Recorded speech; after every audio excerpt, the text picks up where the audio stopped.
You're listening to the Thom Hartmann Program. Greetings, my friends, patriots, lovers of democracy, truth, and justice, believers in peace, freedom, and the American way. Thom Hartmann here with you. Let's talk about bait and switch. It's going on all over the place. Here's our headline for the day. I am holding it up for the camera if you happen to be watching Thom Vision. It is on the front page of the second section of today's Financial Times. U.S. misses out in Iraq oil race. Yep. The oil fields that Dick Cheney was carving up in March of 2001, 6 months before 9/11, in his secret energy meetings with Ken Lay and his buddies, those oil fields that they were figuring out which companies would buy them and how much they would pay, those oil fields went on the auction block, and the American companies are not doing well in the competition. We'll talk about that more in the program. But, you know, we were sold the war on weapons of mass destruction. What was it really about? The second largest reserves of oil on Earth. And the cheapest oil on Earth, by the way, but a whole lot cheaper than Saudi Arabia. Similarly, right now, well, actually in about 50 minutes, Congress, 60 members of Congress, assuming that all of them show up, the Democratic caucus, which includes two independents, Bernie Sanders and Joe Lieberman, are going to be meeting with the president of the White House. And the word is that it's going to be, hey, we're going to pass a bill. We're going to pass a bill that doesn't have, you know, we're going to give in to Joe. It doesn't have buy-in to Medicare for everybody. It doesn't have, Medicare Part E. It doesn't have a public option, but it's going to be a good, substantial reform of so-called health care. And it's going to force 30 million more Americans, or 40 million, 45 million Americans, to give money, actually, and in many cases government money, to the gangsters who are running the health insurance companies. But we're going to call it a victory because 80 or 90% of Americans are low-information voters. They don't know what the hell is going on. They're being entertained to death. They got 200 channels on their TV, and they're watching sports, or they are working so hard because of 30 years of Reaganomics that they can't even pay attention to politics because they've got 3 jobs. And those low-information voters, we're going to tell them, and we're going to proclaim very loudly that we have reformed health care, something nobody's been able to do since Teddy Roosevelt started talking about it in 1912. And they'll buy it, and President Obama will get reelected in 2012, which, frankly, is something I would like to see happen because the Supreme Court is a big deal. That's a whole other rant. But nonetheless, that's my prediction of what's going to come out of that meeting. We'll see. We'll find out again in a couple of hours. Similarly, just as the president ran on health care reform, he ran on economic reform. The country was melting down. The banksters had screwed us. They didn't just screw us; they screwed the entire planet. These gangsters running our banks, the doors were just kicked wide open over a 30-year period. It started during the Reagan administration, picked up a little more steam during the George Herbert Walker Bush administration, and then really kicked the doors open in 98, 99 in the Clinton administration, with Graham Leach Bliley rolling back Glass-Steagall, a series of deregulations that led us right to where we are today. And the banksters now firmly in control. Mr. Obama met with them yesterday, and we saw the same kind of kabuki dance afterwards. Yes, it's a tough conversation, and we're going to see some change. I'm skeptical. Matt Taibbi is with us, one of the finest investigative reporters writing in America today for RollingStone.com, most frequently Rolling Stone. His most recent article, Obama's Big Sellout. The president has packed his economic team with Wall Street insiders intent on turning the bailout into an all-out giveaway. Matt, welcome back to the show. Thanks for having me on. Thanks for being with us, Matt. More importantly, thanks for doing the kind of research that you're doing. I'm astounded that there aren't 50 other reporters from all the major news sources doing the same kind of research that you are, because it's all just laying out there in the open. Well, just to address that quickly, I mean, I think I've been hearing a lot about that lately, but I think a lot of that has to do with, nobody has the budget to to do that kind of stuff anymore. I mean, we're one of the few magazines that actually allows people like me to sit around for a couple of months, and I think that's been one of the problems. Then build a story.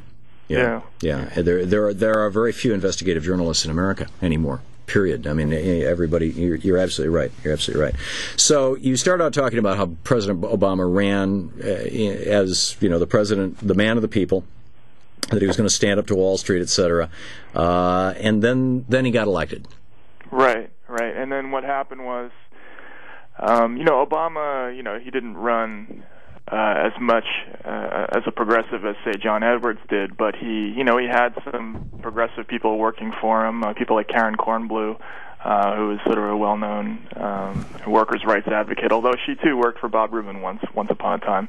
Austin Goolsbee, who's been talking tough towards Wall Street in the last couple of years anyway, and is has Paul Volcker as another person who was an influential voice in Obama's campaign. These people aren't leftists, but they were certainly very, very critical of Wall Street, right. And they had a big influence on Obama's campaign. Well, when he got elected, the very next day, they were basically all gone. They weren't part of the transition, and he brought in a group of people who were really kind of the same people who had been involved with Clinton's presidency.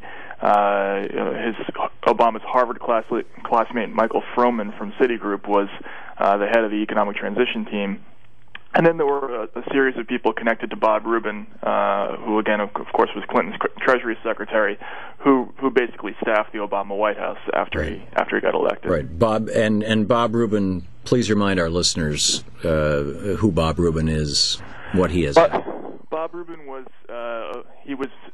with Goldman Sachs for a couple of decades. He was the head of Goldman Sachs in the early 90s. Then he joined the Clinton White House. And the key thing about Rubin is that he pushed through two disastrous moves. One was the repeal of Glass-Steagall that you just mentioned, the Gramm-Leach-Bliley Act, which allowed insurance companies, investment banks, and commercial banks to merge. Without that act, we probably wouldn't have had these so-called too-big-to-fail firms. Right. And then the other one was the Commodity Futures Modernization Act of 2000, which was sort of the last thing he did before he left, and that affirmatively deregulated the derivatives industry and kind of directly led to messes like the AIG business, which were really based on bad credit default swap investments. Right. So in your article, you suggest that what we have now in the Obama administration is basically a bunch. I forget the exact phrase you use, but words to the effect of a bunch of Bob Rubin clones. Oh yeah, and that's not even me saying that. I mean, from a lot of my sources kind of jokingly refer to the team of Rubins in the White House. I mean, that's something that I've heard from a lot of people, because almost everybody who makes up Obama's economic team has some kind of connection to Rubin, whether it's from Goldman, from the Clinton White House, whether it's from Citigroup, which Rubin went to work for after he left the White House, or from the Hamilton Project, which is a think tank that he founded. Geithner worked for Rubin. Gary Gensler, who heads the Commodity Futures Trading Commission, worked for Rubin. You have Jason Furman, Peter Orszag, the head of the Congressional Budget Office. I mean, the list just goes on and on. There's probably about a dozen people with high-ranking positions who have connections to him. Right. We have just a minute before the break. Can you stick around after the break for another a few minutes? We're talking with Matt Taibbi, his new piece, Obama's Big Sellout in Rolling Stone, rollingstone.com. Even better, pick up the magazine or newspaper or whatever you guys call it these days. Bob, why? Was this, did I was saying, up to the election and even afterwards, we're going to see whether Obama turns into FDR or turns into Bill Clinton. He has turned into Bill Clinton, at least economically, that fast. Is it because the head of his transition team was John Podesta, who used to be Clinton's chief of staff? Is it because this is really who Obama was all along? Is it because he reached out to Bill Clinton for advice and hired his wife as Secretary of State? What's the deal? That's the big mystery. I mean, there's a school of thought that Obama was just naive, that he, obviously the financial services industry is intimidating, or that the other thought is that he just cynically wanted to keep the campaign contributions coming. I think it was a combination of the two. And they're going to need a hell of a lot of money if they're going to win the 2010 election, if he's going to win re-election in 2012. And where's the money? Right. It's with the banksters. Exactly. Right. We're talking to Matt Taibbi about the banksters and Obama's Big Sellout, rollingstone.com. We'll be right back. Does not lead to stiff thinking. Matt Taibbi, rollingstone.com. Obama's Big Sellout. The president has packed his economic team with Wall Street insiders intent on turning the bailout into an all-out giveaway. The subtitle, Matt, welcome back. How How are you doing? Sorry. We were talking in the first segment about how the Obama administration has been packed with Robert Rubin clones. Robert Rubin of Goldman Sachs, Robert Rubin of Citibank, Robert Rubin of the Clinton administration, Robert Rubin, the advocate of deregulation, and let's have banksters and billionaires and to hell with the little people. And we, I guess, agree. Neither one of us know exactly why he's doing that, other than the obvious political benefits, particularly in this day and age where the Supreme Court has issued a series of rulings over the last 120 years that have given more and more power to corporations to influence elections.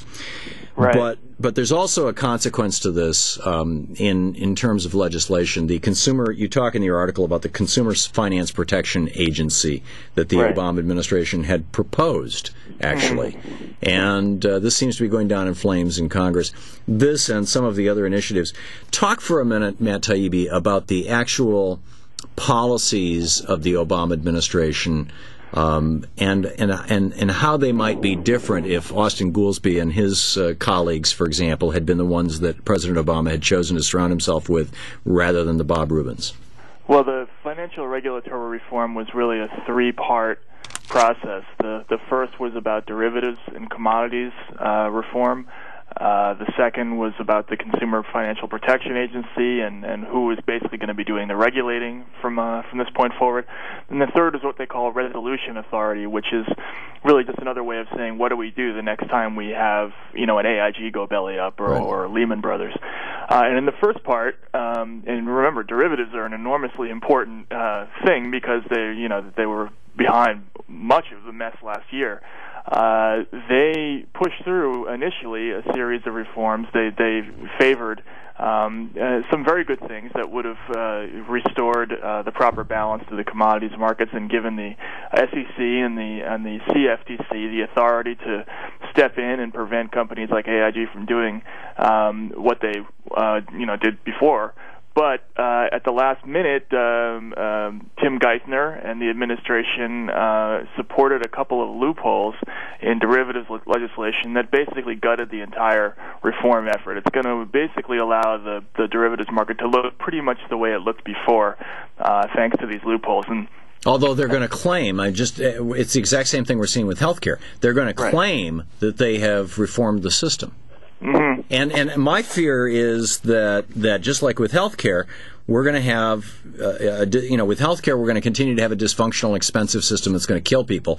And with the banksters, with this whole economic reform thing, we're going to have a system that for a couple of years might reinflate a few bubbles and might look kind of good, and maybe even until 2012, enough time to get the president reelected. But then an even bigger crash is going to come.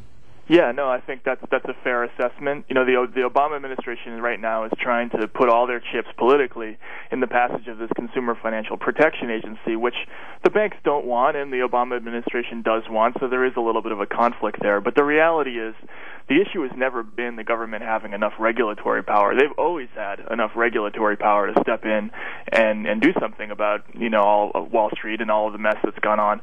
The problem is who's sitting in those positions. If you had Alan Greenspan and Henry Paulson being the top cops of Wall Street, well, obviously there's not going to be a lot of regulation. Right. So the CFPA, while it's a good thing, it doesn't really change the facts of the situation unless you have different people sitting in whatever position they create. So there's that, and the fact that the resolution authority portion is going to allow for future, basically unlimited future bailout authority. This is sending exactly the wrong message, and it implicitly gives Wall Street the okay to start reinflating bubbles again, as you point out. Well, they've already done it. They're already starting. As we speak. It's starting on a number of different levels. We've seen oil prices reinflate kind of in the same way we saw. I mean, it's stopped. Commodity prices, gold prices going up. I think that there's a fair amount of manipulation going on there. Right, and obviously the dollar itself. The quantitative easing that Ben Bernanke has pushed this year has caused allowed given Wall Street the green light to start speculating again. Yep. And this is, it's exactly the opposite of what, say, FDR did after the crash. He stepped in and he basically rewrote the entire landscape and told these guys that there was a completely new game in town, and that's exactly the opposite of what Obama has done. What are the chances? We're talking with Matt Taibbi, RollingStone.com, Rolling Stone magazine, of course, in his most recent article after two brilliant exposés of Goldman Sachs, and the first of the company itself, the second of their influence on the Obama administration. Now his third in the series. I don't know if it's you intended as a series, but in my mind it kind of is. Obama's Big Sellout. What is the hope here? Matt Taibbi, what are the possibilities, and we have just a minute until we've got to wrap this up, what are the possibilities that the citizens can force some sort of change here? And does it have to run through Congress, or can we put pressure on the White House? Well, I think the White House is already feeling the pressure a little bit. I mean, the loss of Corzine this year with Obama, heavy support from Obama, was very sobering to them. But I think most of the hope comes from Congress, where congressmen like Brad Sherman and Paul Kanjorski and Luis Gutierrez in Illinois, they stepped in and basically rolled back almost everything that Tim Geithner and Obama was asking for in the last section, the bailout section of the bill. Alan Grayson has been kicking ass, too. Grayson as well, yeah. I mean, these people are getting enormous political capital out of bashing Wall Street, and that is going to be a very sobering thing for the White House to digest if they see that. And of course, we all hope that these congressmen continue to have success in this area because it's so important. But I think the more important thing from a meta point of view is that the White House is going to see that politically that is successful for these guys. Yeah. So we need to keep the pressure on. We, the people, need to keep the pressure on by supporting progressives in Congress, supporting progressive legislation, and supporting the grassroots organizations that are supporting progressive legislation. Absolutely. We need movement politics here. Matt Taibbi, brilliant writing. Thanks so much for being with us today, Matt. Thanks for having me. And check it out over at RollingStone.com, Obama's Big Sellout. We'll be right back.